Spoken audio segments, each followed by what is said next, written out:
Hello everyone, welcome back to the run academy. तो जैसे आप जानते हैं कि हम जो वेक्टर के लॉज हैं, एडिशन के जो लॉज होते हैं, उनके बेसिस के न्यूमेरिकल्स हम डिस्कस कर रहे हैं। पिछले वीडियो के अंदर मैंने आपको कुछ न्यूमेरिकल्स कराए थे। आज मैं आपको बाकी के दो तीन जो न्यूमेरिकल रह गए थे वो डिस्कस करूंगा। बट इन सभी न्यूमेरिकल्स को प्लीज अच्छे से देखना। ये ध्यान से जरूर देखा करो कि जब मैं न्यूमेरिकल कर रहा हूँ तो किन बातों का ध्यान मैं दे रहा हूँ उनको सोल्व करने के लिए, ताकि आप वो गलती रिपीट ना करें। और इन्हीं के बेसिस पे ही ज़्यादातर आपको न्यूमेरिकल स्कूल में आ जाते हैं, तो इसलिए अच्छे से उसको प्रैक्टिस करना, एंड तक जरूर देखना। और अगर आप चैनल पे नए हो तो जल्दी से सब्सक्राइब कर लीजिए। अगर वीडियो पसंद आती है तो लाइक करें, शेयर करें अपने फ्रेंड्स के साथ। और ऊपर जितने भी चैनल और पेजेस दिए गए हैं उनके लिंक से डिस्क्रिप्शन बॉक्स में डाल दिए हैं। तो बिना कोई टाइम वेस्ट किए चलिए शुरू करते हैं।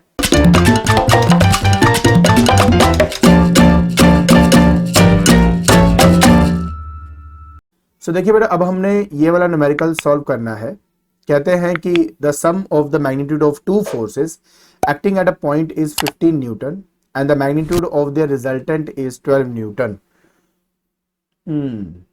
The sum of the magnitude of two forces acting. Okay, मान लेते हैं let forces be P and Q. तो स्टेटमेंट के हिसाब से अगर मैं चलूं तो स्टेटमेंट को थोड़ा सा अच्छे से रीड करें। The sum of the magnitude of the two forces, मतलब इन दोनों का जो सम है P प्लस क्यू जो है वो हमें 18 न्यूटन दिया हुआ है।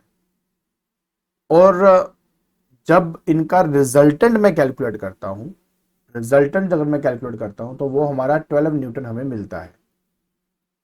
अब ये कह रहा है कि if the resultant makes an angle of 90 degree with the force of the smaller magnitude, then what are the magnitude of the two forces.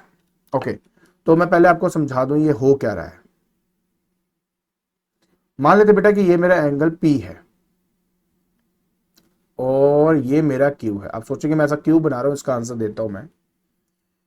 इन्होंने कहा है कि जो आपका रिजल्टेंट, मान लो ये है मैग्नीट्यूड में छोटा P वाला और मैग्नीट्यूड में ये Q वाला बड़ा है। इन्होंने कहा है कि इन दोनों का जो रिजल्टेंट है, रिजल्टेंट क्या होता है, जो इनके बीच में से होकर जाता है, लाइक दिस। इन दोनों का जो रिजल्टेंट है उसकी वैल्यू तो 12 न्यूटन है, कोई दिक्कत नहीं है, लेकिन वो छोटे वाले फोर्स के साथ 90 डिग्री एंगल बना रहा है। तो जो रिजल्टेंट एंगल बनाता है मेरे छोटे वैल्यू ऑफ फोर्स के साथ, उसी को तो डायरेक्शन कहा जाता था ना। तो बेसिकली आपको यहां पर ये जो बीटा हम स्टडी करते थे ना, tan बीटा वाला, जब हम कहते थे ना tan beta is equal to, अब यहाँ पे Q एंड P लिया है तो Q sine theta divide by P plus Q cos theta. तो इसमें ये जो बीटा है ना, ये बीटा एक्चुअली में आपको 90 डिग्री दिया हुआ है। ध्यान से देखो, इसमें लिखा हुआ है कि जो रिजल्टेंट है वो 90 डिग्री बना रहा है with the force of the smaller magnitude. तो बस अब इनका इस्तेमाल करेंगे। सबसे पहले तो हमें चाहिए था P प्लस क्यू हमारा 18 न्यूटन है, और क्योंकि हमें ये एंगल दे दिया है तो मैं इसका भी इस्तेमाल करूंगा। मतलब ये कि tangent of 90 degree is equal to Q sine theta divided by P plus Q cos theta. Tan 90 degree ना इन्फिनिटी होता है बेसिकली आपका, और ये आ गया Q sine theta divide by P plus Q cos theta. अगर आप इन दोनों का रेसिप्रोकल ले लेते हो तो 1 upon infinity is equal to P plus Q cos theta divided by Q sine theta. तो 1 अपॉन इन्फिनिटी जीरो होता है, ये जीरो हो जाता है, और जीरो के साथ जब ये मल्टीप्लाई होगा तो सारा जीरो हो जाएगा। मतलब फाइनली मिलेगा P plus Q cos theta is equal to zero. तो ये आपको मिल गया है। तो मतलब ये है कि Q cos थीटा आपका माइनस P आप रिप्लेस कर सकते हो। अच्छा, अब करना क्या है, रिजल्टेंट वाला formula R equal to under the root of P square plus Q square plus 2PQ cos of theta. अब ये एंगल हमें नहीं दिया, लेकिन Q cos थीटा मेरा माइनस P है, मैं यहां पुट करूंगा। तो R equal to under the root of, देखो P square plus Q square minus 2, ध्यान से देखो, ध्यान से, माइनस 2P और Q cos थीटा की जगह पे माइनस P, यहाँ प्लस आएगा, माइनस P यहाँ आएगा। ठीक है। सो फाइनली आप R को 12 पुट करेंगे, ये 12 है आपका, विच इज इक्वल टू हमारे पास फाइनली आ जाता है Q square minus P square. Squaring करेंगे तो 144 इसका बनेगा आपका ना, व्हेन यू डू स्क्वेयरिंग तो इसका 144 बनता है। तो 144 इक्वल टू आ जाएगा Q square minus P square. अब आपको पता है ए स्क्वायर माइनस बी स्क्वायर क्या होता है, ए प्लस बी इंटू ए माइनस बी।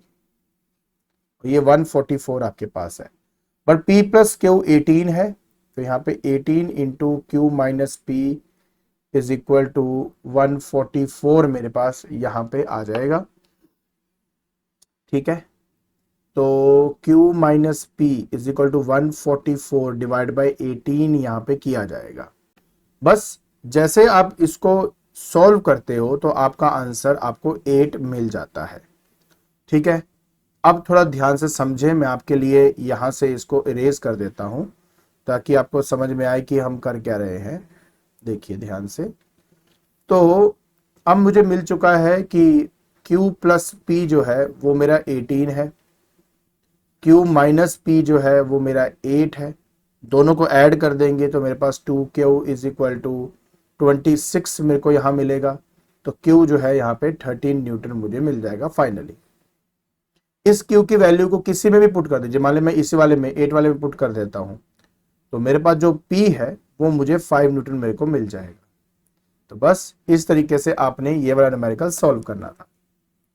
बहुत ही अच्छा न्यूमेरिकल है, क्योंकि इस न्यूमेरिकल के अंदर इसने कहा है कि रिजल्टेंट एंगल 90 बनाता है। तो कई लोग गलती करते हैं कि थीटा को 90 पुट कर देते हैं, वही गलती हो जाती है। इसलिए ध्यान से इस चीज को समझना है कि हमें दिया क्या है और हमें क्या आंसर देना है, ये बहुत इंपॉर्टेंट होता है समझना। ठीक है, आगे बढ़ते हैं। चलिए अब हम एनसीईआरटी का ही एक न्यूमेरिकल सॉल्व करने लगे हैं। एनसीईआरटी के न्यूमेरिकल में कहा जाता है कि a motor boat is racing towards north at 25 kilometre per hour and water current in that region is 10 kilometre per hour in the direction of 60 degree east of south. अच्छा, कईयों को ना ये समझ में नहीं आता कि ईस्ट ऑफ साउथ का क्या मतलब है, कि साउथ से ईस्ट की तरफ 60 डिग्री है। मतलब मैं आपको बना के ही समझा पाऊंगा इसको। देखिए ध्यान से, बात एक काम करते हैं, कलर थोड़ा दूसरा यूज करता हूं मैं इसमें, ध्यान से देखना प्लीज।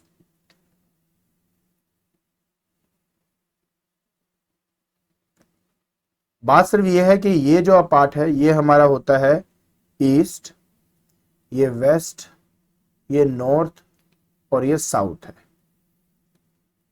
अब ये बोल रहा है कि motor boat is racing towards north है, तो मतलब नॉर्थ की तरफ हमारी एक बोट जा रही है और उसकी स्पीड है 25 या वेलोसिटी होगी एक तरह से, तो 25 किलोमीटर पर आवर। ठीक है, ये मेरे पास आ गया। कह रहा है कि जो द वाटर करंट, जो पानी का बहाव है, उसकी जो स्पीड है वो 10 किलोमीटर पर आवर की है and in the direction east of south. तो पहले ईस्ट ऑफ साउथ समझने की कोशिश करें बेटा। ईस्ट ऑफ साउथ का मतलब होता है कि साउथ से ईस्ट की तरफ। ठीक है, जो एंगल है वो 60 डिग्री का है, ईस्ट ऑफ साउथ इसको बोलते हैं। तो अगर आपको पता है कि ये पूरी जो स्ट्रेट लाइन है 180 डिग्री का है, उसमें से 60 डिग्री आप माइनस भी कर दोगे तो इन दोनों के बीच का जो एंगल है वो मुझे 120 डिग्री मिल जाएगा। तो ये है दैट इज पानी का स्पीड जो कि 10 किलोमीटर पर आवर है। तो रिजल्टेंट वेलोसिटी मुझसे मांग रहा है। रिजल्टेंट वेलोसिटी निकालना आसान है क्योंकि मेरे को दोनों का मैग्नीट्यूड पता है और साथ में बीच का एंगल भी पता है यहाँ पे ना। तो सबसे पहले तो v resultant equal to under the root of 25 का स्क्वायर प्लस 10 का स्क्वायर। ठीक है, यहाँ पे 25 स्क्वायर है प्लस 10 का square plus 2 into 25 plus 10, plus की कर रहा हूँ मुझे समझ नहीं आ रही, into 10। A square plus B square plus 2ab होता है ना, तो 25 इंटू 10 कोस ऑफ 120 डिग्री में डालूंगा। कोस 120 होता है -1/2।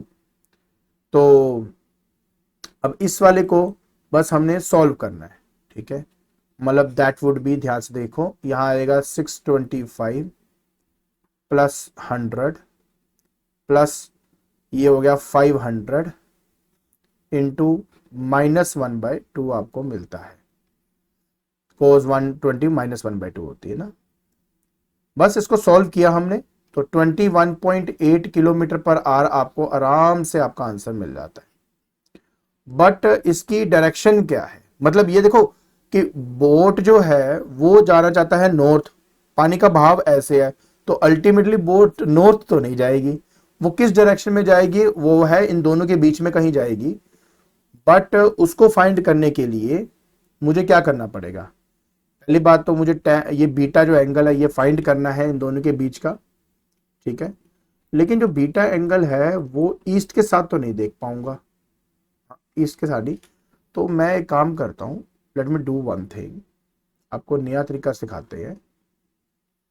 जो भी एंगल बनता है वो हम या तो इसके साथ देख सकते हैं या तो नीचे वाले के साथ, ऊपर वाले के साथ एंगल बनाता हूं, ठीक है। मान लेते हैं ये एंगल हमारा बीटा है, तो this is your beta angle.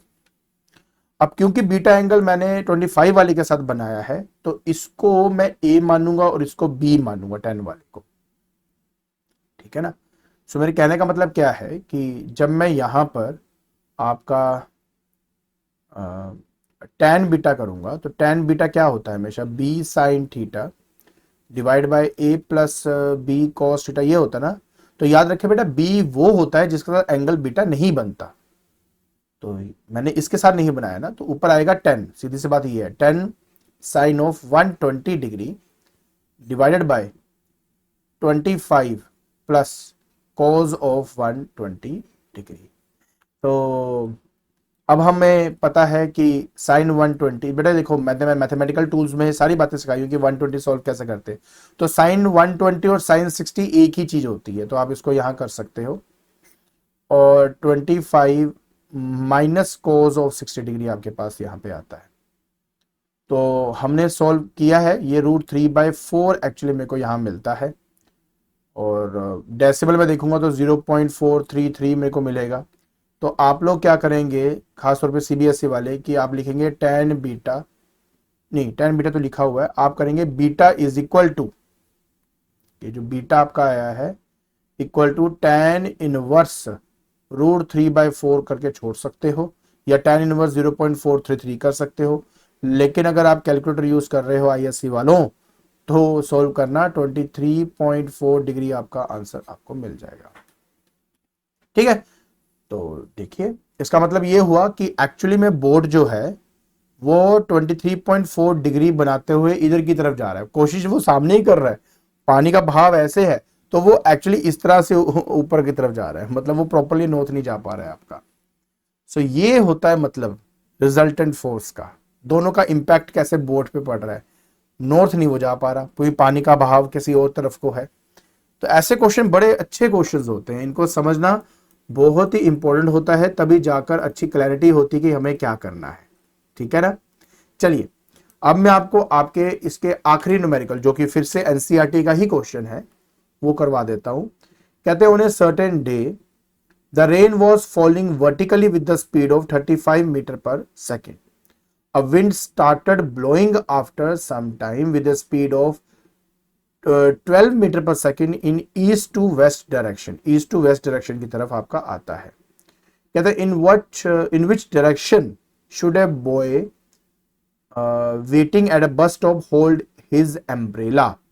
सो देखिए मैं आपको इसको समझाने की पूरी कोशिश करूंगा, ध्यान से देखिए।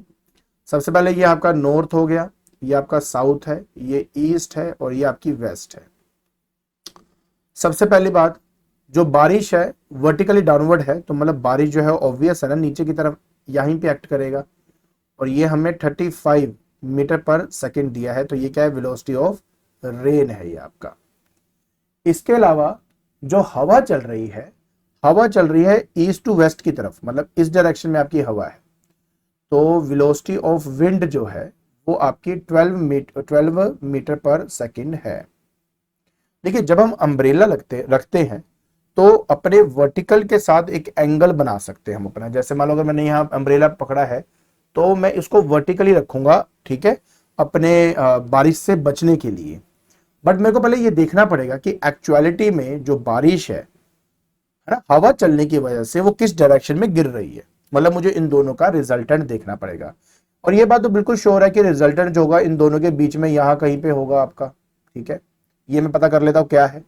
इसको अगर मैं पीछे की तरफ कर दूं लाइक दिस, तो मतलब ये कि बारिश इस डायरेक्शन में ऐसे गिर रही है नीचे की तरफ, ऐसे बारिश इस डायरेक्शन में, मतलब एक्चुअलिटी में अगर हवा ना चलती तो नीचे गिर रही है, बट उस हवा की वजह से बारिश अब इस एंगल में गिर रही है।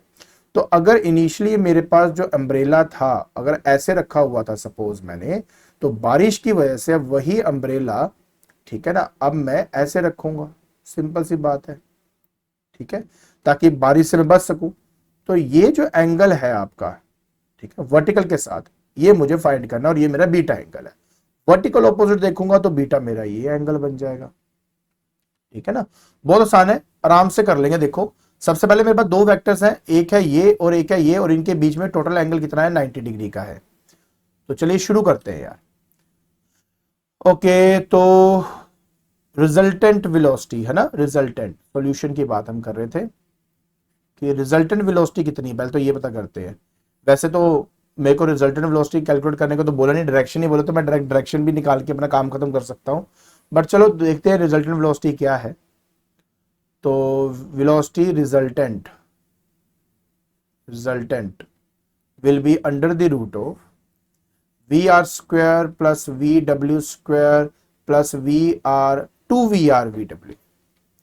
थोड़ी थोड़ी गलती होती है तो क्या हो गया, सीखेंगे भी तो हम ही।